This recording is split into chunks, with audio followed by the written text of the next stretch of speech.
এখন নতুন চিনেমাৰ বিষয়ে ক'বলৈ আহিছোঁ। নতুন আচলতে নহয়, ছেপ্টেম্বৰ মানতে এখন চিনেমা থিয়েটাৰ হলৰ পৰা গুচি গৈছে। তাৰপাছত OTT প্লেটফৰ্মত এখন চিনেমা ৰিলিজ হৈছে, মুভিত আছে, এতিয়া নেটফ্লিক্সত আছে। আৰু এই চিনেমাখনৰ নাম হৈছে হোমবাউণ্ড, এখন হিন্দী ফিচাৰ ফিল্ম, যিখন ডিৰেক্ট কৰিছে নীৰজ ঘেৱানে। যিসকলে আপোনালোকে মাছান চিনেমাখন চাইছে তেওঁলোকে নিশ্চয় ঘেৱানৰ সেই চিনেমাখন পাহৰিব পৰা নাই। 10 বছৰ পিছত নীৰজ ঘেৱানে তেওঁ দ্বিতীয়খন চিনেমা লৈ আহিছে। আৰু মাছান চিনেমাখনত যিদৰে আমি ছ'চিয়েল ইছ্যুজবোৰক, যেনে কাষ্ট ছিষ্টেমক আৰু কিছুমান টেবুজ কিছুমানক খুব চেঞ্চিটিভলি হেণ্ডেল কৰা দেখিছিলোঁ, ঠিক একেদৰে এইখন চিনেমাটো হোমবাউণ্ডতো নীৰজ ঘেৱানে বহুতকেইটা ছ'চিয়েল বিষয়ৰ ওপৰত নিজৰ কমেণ্ট কৰিছে। ক্লাছ, কাষ্ট, বহুতকেইটা, যেনে আনএমপ্লয়মেণ্ট, ভিতৰি সুপ্ত হৈ থকা কমিউনেলিজিম বা পেট্ৰিয়াৰ্কি, বা আপোনাৰ ক্লাইমেট চেঞ্জৰ ইম্পেক্টটো যে বেলেগ বেলেগ ক্লাছৰ ওপৰত বেলেগ বেলেগ ধৰণে পৰে।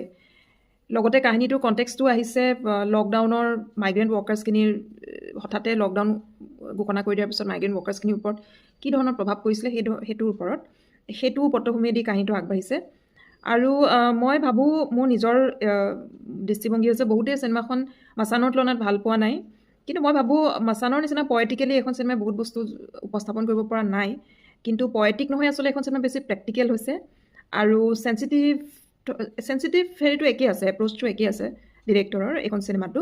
আৰু অভিনয় ঈশান খাট্টাৰে অভিনয় কৰিছে, বিশাল জেঠৱাই অভিনয় কৰিছে, সৰু চৰিত্ৰ এটাত জাহ্নৱী কাপুৰো আছে।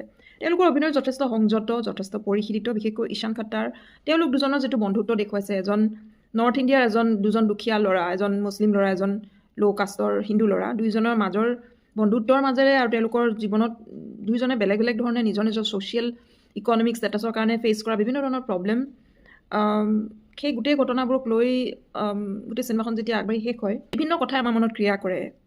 আৰু মাইগ্ৰেণ্ট ৱৰ্কাৰ্ছখিনি লকডাউনৰ সময়ত যিটো কষ্ট হৈছিলে, সেই কষ্টখিনি এইখন চিনেমাত যিধৰণে দেখাইছে, আৰু অলপ ৰিপিটেশ্যন আমি আগৰ চিনেমাটো তেনেকুৱা 2 এখন চিনেমা দেখিবলৈ পাওঁ। যেনে ভিৰ নামৰ এখন চিনেমা আহিছিলে অনুভৱ সিনহাৰ কেইবছৰমানৰ আগতে, তাতো কিছু তাৰ ঝলক দেখিবলৈ পাইছিলোঁ। কিন্তু এইখন চিনেমাত ইছ্যুটো আৰু অলপ বেছি গভীৰভাৱে লৈ গৈছে।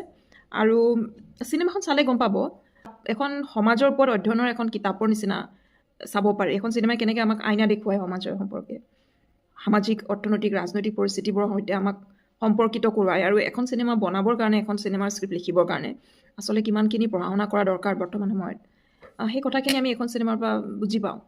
চ' চিনেমাটোগ্ৰাফীও বহুত ভাল, অভিনয়ো বহুত ভাল, ৰাইটিঙো বহুত ভাল। গতিকে আপোনালোকে যদি নাই চোৱা এখন চিনেমা চাম বুলি যদি ৰৈ আছিলে, তেতিয়াহ'লে আপোনালোকে এখন চাব পাৰে। Thank U.